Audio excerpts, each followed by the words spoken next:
사랑하는 여러분, 한 주간에도 평안하셨습니까? 오늘은 제 13과 대신에 14과를 먼저 보겠습니다. 14과, 15과 내용이 고난주간 그리고 부활주일에 관한 내용이기에 14과, 15과를 이번 주, 다음 주 이렇게 한 후에 그 다음 13과를 나중에 하도록 하겠습니다.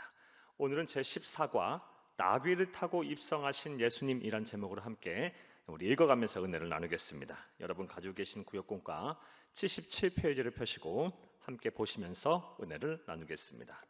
나눌 말씀은 스가랴서 9장 9절 그리고 마태복음 21장 1절에서 11절입니다. 우리 외울 말씀 스가랴서 9장 9절을 함께 읽겠습니다. 시온에 따라 크게 기뻐할지어다. 예루살렘에 따라 즐거이 부를지어다. 보라, 내 왕이 내게 임하시나니 그는 공의로우시며 구원을 베푸시며 겸손하여서 나귀를 타시나니 나귀의 작은 것 곧 나귀 새끼니라. 아멘. 읽겠습니다. 고난주간의 시작은 예수님이 고난을 받으시기 위해 예루살렘 성에 입성하신 날, 즉 종려주일부터 시작됩니다. 종려주일을 맞이하여 예수님의 고난과 죽음에 대하여 구약 성경에 예언된 말씀과 나귀를 타고 예루살렘 성에 입성하신 예수님에 대해 살펴보며 우리에게 주시는 영적 교훈을 찾아 은혜를 나누고자 합니다. 교회력으로 볼 때 지난 3월 28일이 고난주일 종려주일이었습니다. 그리고 지금 고난주간입니다. 스가랴 선지자는 예수님보다 약 530년 전 성령의 감동을 받아 예언하기를 하나님의 아들 예수 그리스도께서 고난을 받고 십자가의 대속의 죽음을 당하시기 전 나귀를 타고 예루살렘 성에 입성하게 될 것이라고 예언하였습니다. 그리고 그 예언의 말씀은 신약 성경의 마태복음 21장에서 그대로 성취가 되었습니다. 나귀와 나귀 새끼를 끌고 와서 자기들의 겉옷을 그 위에 얹음에 예수께서 그 위에 타시니 무리의 대다수는 그들의 겉옷을 길에 펴고 다른 이들은 나뭇가지를 베어 길에 펴고 앞에서 가고 뒤에서 따르는 무리가 소리 높여 이르되 호산나 다윗의 자손이여 찬송하리로다. 주의 이름으로 오시는 이여 가장 높은 곳에서 호산나 하더라. 호산나 뜻은 우리를 구원하소서, 우리가 주께 기도하나이다 라는 뜻입니다. 예수께서 예루살렘에 들어가시니 온 성이 소동하여 이르되 이는 누구냐 하거늘 무리가 이르되 갈릴리 나사렛에서 나온 선지자 예수라 하니라. 아멘. 마태복음 21장 1절부터 11절까지의 말씀입니다. 이와 같은 예언의 성취를 보면서 다음과 같은 두 가지의 의문들이 생깁니다. 여러분 지금부터 괄호를 칩니다. 먼저 왜 예수님은 마치 전쟁에서 크게 승리한 왕처럼 개선식을 하는 모습으로 예루살렘 성에 입성하셨을까요? 개선식에다 동그라미 치시고요. 또 다른 의문은 왜 굳이 사람을 한 번도 태워보지 않은 나귀 새끼를 타고 예루살렘 성에 입성하셨을까요? 나귀 새끼 동그라미 치시기를 바랍니다. 사랑하는 여러분, 이러한 모습은 우리 예수님의 공생기간 내내 보여주셨던 모습과는 전혀 다른 모습입니다. 예수님께서는 백성들이 예수님의 기적을 보고 왕으로 추대하려고 할 때 예수님은 다 물리치시고 홀로 기도하러 가셨습니다. 왜냐하면 예수님은 한 나라 한 민족의 왕으로 오신 분이 아니라 온 인류를 구원해야 할 메시아로 이 세상에 오셨기 때문입니다. 그런데 고난을 받으시기 위해서 예루살렘에 입성하실 때는 이전 원아의 모습과는 전혀 다르게 왕처럼, 개선식을 치르는 왕처럼 승리자로서의 모습으로 예루살렘 성에 입성을 하셨고, 또 입성하실 때 화려한 백마, 말을 타고 오신 것이 아니고 한 번도 사람을 태워보지 않은 나귀 새끼를 타고 예루살렘에 입성을 하셨습니다. 다 이런 이유에는 다 하나님의 뜻이 있는 것입니다. 예수님의 이 같은 행동들은 철저하게 의도하신 것으로 수많은 유대인들이 모인 유월절의 군중들 앞에서 당신께서 이 세상에 오신 이유를 밝힌 것입니다. 여기까지 줄이 칩니다. 예수님의 이 같은 행동들은 철저하게 의도하신 것으로 수많은 유대인들이 모인 유월절의 군중들 앞에서 당신께서 이 세상에 오신 이유를 밝힌 것입니다. 그렇다면 그 이유는 무엇일까요? 까지 괄호를 닫습니다. 자, 사랑하는 여러분, 왜 예수님께서는 개선식을 치르는 왕처럼 승리자로서의 이 예루살렘 성에 입성을 하셨을까요? 또 왜 한 번도 사람을 태워보지 않은 나귀 새끼를 타고 예루살렘 성에 입성을 하셨을까요? 그 이유는 무엇일까요? 첫째, 주치구문에서 함께 읽겠습니다. 사망의 권세를 잡은 사탄 마귀와의 싸움에서 승리하시기 위해 세상에 오셨습니다. 승리자로서, 승리의 자로서의 선언을 하시기 위해서 그리하셨다는 것입니다. 예수님께서 이전의 모습과는 다르게 개선식을 치르는 왕처럼 세상에 자신을 나타내신 이유는 바로 자신이 승리자임을 선언하시기 위함이었습니다. 승리자임을 선언에다 동그라미 치시기를 바랍니다. 이것이 바로 이유입니다. 예수님께서 종전과는 다르게 예루살렘 성에 개선식을 치르는 왕처럼, 장군처럼 입성하신 이유, 바로 예수님 당신 자신이 승리자임을 선언하시기 위함입니다. 하나님은 창세기 때부터 하나님의 아들 예수 그리스도가 이 세상에 오셔서 사망의 권세를 잡았고 온 인류를 죄의 포로로 되게 한 사탄을 멸하시고 승리하실 것을 성경을 통해 일관되게 말씀하셨고, 그 예언의 말씀 그대로 예수님께서는 이 세상에 오셔서 사탄 마귀를 멸하시고 승리하신 것입니다. 이 세상에 오셔서 사탄 마귀를 멸하시고 승리하신 것에다 줄을 치시기를 바랍니다.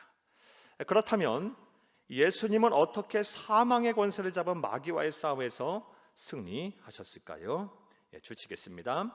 예수님께서는 우리의 죄를 대신하여 십자가에서 모진 고난을 당하고 죽으셨다가 부활하심으로 승리하셨습니다. 부활에다 동그라미 치시기를 바랍니다. 그리고 예수님은 구세주로 믿는 자마다 멸망하지 않고 다 영생을 얻을 것을 약속하셨습니다. 그러니까 죄와 사망이라는 멍에로 우리를 구속하는 사탄의 권세를 철저하게 쳐부수고 더 이상 죽음을 두려워하지 않도록 영생을 선물하신 것입니다. 이런 위대한 승리를 하기 위해 예수님은 가장 낮은 모습으로 태어나셨으며, 때가 이르러 나는 승리자다, 또한 나를 믿는 자는 누구나 나처럼 승리자가 될 것이다 라고 하는 것을 선포하시기 위해 6월절에 수많은 사람 앞에서 개선의 왕으로 입성하셨습니다. 따라서 우리 모두 이제 이러한 승리자 예수님을 온전히 믿고 우리 또한 승리자가 되어야 할 것입니다. 할렐루야. 또 예수님께서 예루살렘 성에 나귀 새끼를 타고, 한 번도 사람을 태워보지 아니하는 나귀 새끼를 타고 입성하신 그 이유는 또 무엇일까요? 둘째로 함께 읽겠습니다. 주치면서 읽습니다.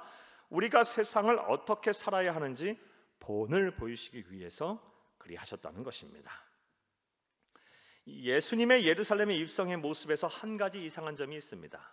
앞서 말씀드린 대로 왕의 입성이라면 화려한 백마를 타고 입성하는 것이 당연한데, 예수님은 나귀, 그것도 나귀 새끼를 타고 예루살렘 성에 입성하셨습니다. 이것은 다분히 의도적으로 예수님께서 우리가 세상을 어떻게 살아야 하는지 본을 보이시기 위해서 그리하신 것입니다. 이것은 바로 영이신 하나님인 예수님이 이 세상에 육신의 몸을 입고 오신 또 다른 이유입니다. 사랑하는 여러분, 예수님께서 이 세상에 성육신하신, 육신의 몸을 입고 이 땅에 오신, 인간이 되신 여러 가지 이유가 있는데, 가장 중요한 이유는 우리를 죄를 대속하시기 위해서, 우리의 죄값을 대신 치르고 우리를 구원하시기 위해서 그리하셨고, 여러 가지 이유 중에 또 다른 이유는 우리가 그리스도인이 이 세상을 어떻게 살아야 하는지 그 본을 보이시기 위해서 이 세상에 오셔서 우리를 위하여 완전한 삶을 사셨습니다. 자, 읽겠습니다. 우선 고대 이스라엘들에게 나귀는 주치겠습니다. 겸손의 상징이었다고 합니다. 겸손의 상징에다 줄치시고 겸손에다 동그라미 치고 1번이라고 적으시기를 바랍니다. 나귀 새끼를 타시면서 우리에게 보여주시고자 했던 바, 겸손하라 라는 것입니다. 시온에 따라 크게 기뻐할지어다, 예루살렘에 따라 즐거이 부를지어다. 보라, 네 왕이 내게 임하시나니 그는 공의로우시며 구원을 베푸시며 겸손하여서 나귀를 타시나니 나귀의 작은 것 곧 나귀 새끼니라. 스가랴서 9장 9절 말씀입니다. 예수님은 창조주 하나님이시지만 평생을 겸손 그 자체로 사셨고 승리의 입성을 하시면서도 겸손을 상징하는 나귀 새끼를 타시면서 자신처럼 겸손하게 살라는 강렬한 메시지를 전달하신 것입니다. 둘째로 주치겠습니다. 순종을 상징한다고 합니다. 순종을 주치시고 순종에다 동그라미 치시기를 바랍니다. 2번이라고 써놓으시기를 바랍니다. 고대 이스라엘 사람들의 나귀에 대한 애정은 각별하였습니다. 나귀는 다른 짐승과는 달리 시키면 시키는 대로 순종하는 가축이었기 때문입니다. 이처럼 순종을 상징하는 나귀를 타고 입성하시면서 예수님께서는 자신처럼 하나님의 말씀에 순종하는 삶을 살 것을 나타내 보이신 것입니다. 여러분 주치겠습니다. 이처럼부터 나타내 보이신 것입니다까지 줄이치시기를 바랍니다. 이처럼 순종을 상징하는 나귀를 타고 입성하시면서 예수님께서는 자신처럼 하나님의 말씀에 순종하는 삶을 살 것을 우리에게 나타내 보이신 것입니다. 그는 근본 하나님의 본체시나 하나님과 동등됨을 취할 것으로 여기지 아니하시고 오히려 자기를 비워 종의 형체를 가지사 사람들과 같이 되셨고 사람의 모양으로 나타나사 자기를 낮추시고 죽기까지 복종하셨으니 곧 십자가에 죽으심이라. 빌립보서 2장 6절에서 8절 말씀입니다. 그러므로 예수님께 생명을 빚진 우리들, 예수님처럼 살기로 작정한 우리들도 예수님처럼 하나님의 말씀에 온전히 순종을 하는 삶을 살아야 할 것입니다. 마지막으로 주치면서 읽겠습니다. 나귀는 인내를 상징한다라는 것입니다. 인내를 상징해다 주치시고 인내에다 동그라미 치시고 3번이라고 써놓으시기를 바랍니다. 당시 팔레스타인 반도에서 나귀는 인내력이 뛰어나 최고의 운송수단이었다고 합니다. 예수님도 이처럼 인내의 삶을 사셨습니다. 먼저 공생의 전 30년의 세월을 가난과 무지, 삶의 무게와 싸워야 했지만 철저하게 참으셨습니다. 또한 공생의 내내 그는 모욕과 천대, 멸시를 그저 묵묵하게 참고 견디셨습니다. 나아가 십자가에서 죽으시기까지 고통의 자리에서 내려오지 않으시며 인내하셨습니다. 그리고 그 결과 온 인류의 죄를 대속하시고 만왕의 왕, 만유의 구주가 되셨습니다. 이렇게 예수님의 삶은 온전히 하나님의 말씀을 이루기 위한 인내의 삶이었습니다. 그리고 이러한 메시지를 전달하기 위해 인내의 상징인 나귀를 타고, 그것도 나귀 새끼를 타고 예루살렘의 성에 입성하신 것입니다. 따라서 우리 또한 예수님의 삶을 본받아 인내의 삶을 살아야 할 것입니다. 사랑하는 여러분, 종려주의를 맞아 또 고난주의를 맞아 우리는 예수님보다 약 530에서 540년 앞서 활동했던 구약의 스가랴 선지자가 예언한 말씀인 메시아가 나귀 새끼를 타고 승리자로 입성하실 것이라는 예언과 그 성취를 통해 영적인 교훈을 찾았습니다. 우선 우리는 이 사건을 통해 예수님이 이 세상에 오신 이유에 대해 알 수 있었습니다. 주치겠습니다. 예수님은 사탄의 권세를 이기신 승리자, 개선의 왕으로 예루살렘 성에 입성하심으로 그를 믿는 우리 또한 사탄의 권세를 이기는 승리자가 될 수 있음을 확신시켜 주셨습니다.까지 줄이칩니다. 또한 또 이어서 줄이칩니다. 화려한 백마가 아닌 나귀 새끼를 타심으로 자신의 삶이 겸손과 순종, 인내의 삶임을 온 세계에 선포하시면서 그를 믿는 우리 또한 그와 같은 삶을 살 것을 말씀하셨습니다.까지 줄이칩니다. 자, 이제 이러한 예수님의 삶과 말씀을 마음에 새기고 우리 또한 패역하고 죄가 크고 사랑이 식은 이 세상에서 진정한 승리자, 세상을 변화시키는 또 다른 작은 예수가 되어야 할 것입니다. 할렐루야. 자, 이제 말씀과 만남을 보겠습니다. 1번, 예수님께서 나귀를 타고 예루살렘에 입성하신 이유는 무엇일까요? 첫 번째로 우리가 앞서 살펴본 대로 사탄 마귀와의 싸움에서 내가 승리하였다라는 승리자임을 선언하시기 위해서 그리하셨던 것입니다. 따라서 예수님을 구세주로 믿어 하나님의 자녀된 자들, 예수님의 생명의 주인, 삶의 주인으로 믿는 우리들도 사탄 마귀와의 싸움에서 능히 이기게 될 것입니다. 능히 이길 수가 있습니다. 권세 있고 능력 있고 힘 있는 이름인 예수님의 이름을 가지고 담대하게 나가면 반드시 승리하게 될 것입니다. 할렐루야. 두 번째는 우리 그리스도인들이 세상을 어떻게 살아야 하는지 그 본을 보이시기 위해서 예수님께서 화려한 백마가 아닌 또 힘있는 흑마가 아닌 예수님께서 한 번도 사람을 태워보지 않은 나귀 새끼를 타고 예루살렘에 입성을 하셨습니다. 자, 2번 보겠습니다. 예수님을 등에 태운 나귀를 통해 우리는 무엇을 배울 수가 있을까요? 사랑하는 여러분, 예수님께서 이 세상에 오셔서 하신 모든 말씀 그리고 행동 하나하나에는 다 의미가 있고 우리 하나님께서 뜻하시는 바가 있습니다. 계획 있고 섭리하시는 바가 있습니다. 예수님께서 나귀 새끼를 타고 이 세상에 입성하셨다, 예루살렘에 입성하셨다는 것은 무엇인가 우리에게 강렬한 메시지를 하나님께서 전달하기 원하셨던 것입니다. 먼저는 겸손하라, 겸손하라. 내가 겸손하니 너희도 겸손하라 라고 말씀하신 거고, 또 내가 하나님의 말씀에 순종하니 너희도, 죽기까지 순종하니 너희도 순종하라 라고 우리에게 말씀하신 것이고, 또 내가 끝까지 인내하여 사명을 감당하고 또 하나님의 뜻을 이뤘으니 너희도 끝까지 인내하라, 인내하라 라고 우리에게 메시지를 전달하시기 위해서 그리하셨다는 것입니다. 자, 3번 보겠습니다. 3번, 예수님께서 우리에게 보여주신 겸손과 순종, 인내의 삶을 우리는 잘 따라서 살아가고 있는지, 무엇이 부족한지를 생각해보고 함께 나누어 봅시다. 사랑하는 여러분, 겸손과 순종, 인내, 우리 예수님의 대표적인 성품입니다. 어느 하나 우리가 놓쳐서는 안 되는, 반드시 본받고 따라야 할 우리의 성품, 우리의 삶의 모습으로 삼아야 하는 것입니다.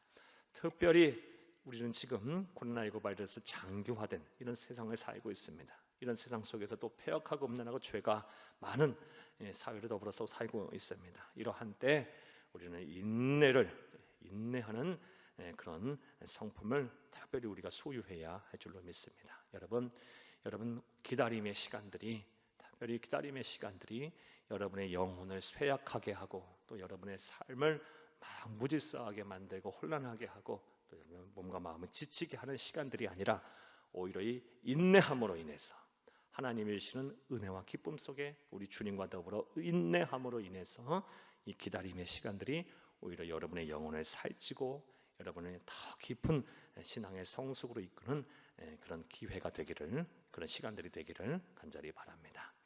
감사합니다.